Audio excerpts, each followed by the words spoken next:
Yang pertanyaan yang masuk juga di sosial media. Kalau gitu kita langsung aja masuk ke segmen Tanya Dong Ustadz. Kami semua tanya dong Ustadz. Kita masuk ke pertanyaan, wah ini yang terakhir nih. Ini dari, Yunisara Yunet nih bukan. Ini dari Yunisara _71. Assalamualaikum, ya Ustadz Ustazah. Saya mau nanya nih. Bagaimana membedakan hal-hal yang terjadi sebelum nikah itu? Memang cobaan atau ternyata tanda-tanda itu bukan jodoh kita? Terima kasih Ustadz Ustazah. Nah ini kayaknya Ustadz Syam yang lebih paham nih kalau misalnya dia tahu yang mana yang jodoh, yang mana yang bukan. Yang lebih paham. Silakan Ustadz Syam, berdasarkan pengalaman pribadi aja nggak apa-apa. Tapi Guru Ustadz Ilmu, Ustadz Maulana, Mas Fadli, sebenarnya kita di sini semua berpengalaman, cuma saya mungkin yang paling dekat atau saya yang paling terbaru gitu, yang terupdate. Alhamdulillahirrabbilalamin, Allahumma salli ala Sayyidina Muhammad wa ala alihi wa sahbihi wa salim.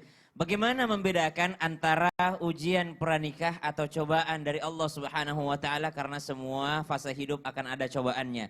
Fase hidup cobaan remaja, fase hidup percobaan dewasa, kemudian menjelang pernikahan, semua akan ada ujian dan cobaannya.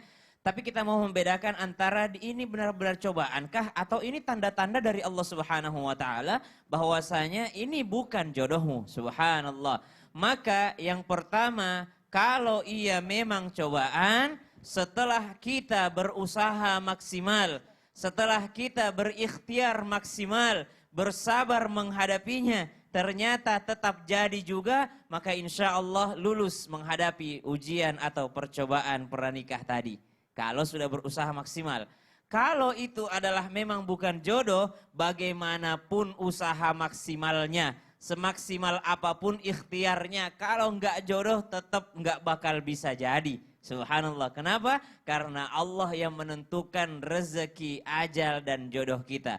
Jadi membedakannya seperti apa? Kalau sudah dimaksimalkan ikhtiarnya, ternyata tidak jadi, berarti Allah yang tidak menginginkannya terjadi. Tapi kalau belum usaha maksimal, sudah lihat, kayaknya dia tidak baik dibuat saya. Gitu aja dia masih ngontrak, masih ngekos dia, subhanallah. Gimana nanti gitu, masa sampai anak 3 masih ngekos terus, subhanallah. Berarti tidak jadi dia, tidak lulus dia dengan ujiannya, cobaannya. Kenapa? Belum berusaha maksimal bersabar, belum berusaha maksimal ikhtiari, apalagi di luar yakni urusan-urusan syar'i. Tapi kalau misalnya kelihatan sebelum nikah, ya Allah ternyata orangnya tidak sholat. Ya Allah ternyata sering menyakiti perasaan orang tuanya. Ya Allah ternyata dia zalim terhadap orang lain. Maka ternyata ini menjadi pertimbangan. Kenapa? Pertimbangannya syar'i. Pertimbangannya urusan agama. Pertimbangannya adalah urusan sampai akhirat pernikahan. Ada misalnya perjanjian pranikah, dikasih tahu sebelumnya.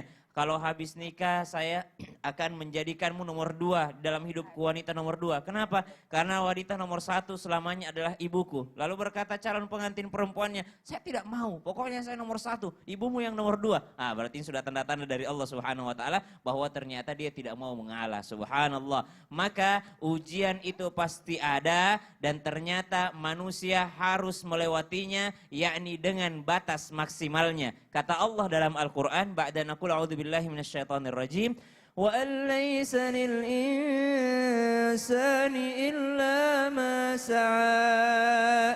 Ternyata ketika kita diberikan ujian oleh Allah Subhanahu wa Ta'ala, mestinya kita berusaha maksimal untuk melewatinya. Karena apa yang diberikan Allah kepada kita sebagai ganjarannya, balasannya adalah sesuai dengan usaha kita. Kalau sudah berusaha maksimal ternyata mentok, berarti memang itu adalah keputusan dari Allah Subhanahu wa Ta'ala. Allah Ta'ala. Bener kan Ustadz Maulana kan? Iya. Dia paham, karena masih dekat. Tapi tunggu dulu nih, aku nyampe nih. Apaan Kepada jamaah, segeralah download aplikasi Alobank. Karena banyak keuntungan dari Alobank.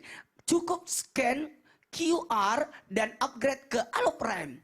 Dapatkan bonus Rp25.000 dalam bentuk poin dan langsung dapat dibelanjakan loh. Wah, ayo cepat-cepat download ya. Apa-apa? Jadi gini, ada pertanyaan. Iya. Ini kan gini ya Ustadz Syam, Ustadz Hilman. Kok aku nggak diajak? Ada yang ngomong begini, Ya, ini gimana? dia mau nikah, dia tuh janda sama Iya. duda. Iya. Tapi dia nggak dapat izin dari anaknya, restunya. Itu Anaknya gimana merestui. Itu? Iya, itu tetap dijalankan nggak pernikahannya? Jadi anaknya belum Le. kasih restu. Iya, kamu nyindir saya ya? Ih, siapa yang ninjur? Orang cuma nanya doang, ini kan pertanyaan. Kan ngomongin duda Pertanyaan, tadi. Iya. Dapat restu dari Ya, anaknya. dapetnya anaknya marah. Oh. Nggak bisa, abang nggak boleh nikah. Abang nggak boleh nikah lagi, keceplosan deh tuh. Itu gimana ya? Udah gini aja Mas Fadli, Ustaz Maulana sabar. Ini yang satu kepancing, ini yang satu mancing. Abis ini kita bahas kali ya. Ya, lagian juga suzon aja sih. Yang di rumah jangan Tadi kemana-mana bilang ya. apa itu? Tetap di Islami Tindak jamaah. Oh jamaah? Alhamdulillah. Jadi dudanya itu nggak boleh nikah sama Oh, anaknya. gitu. Aduh.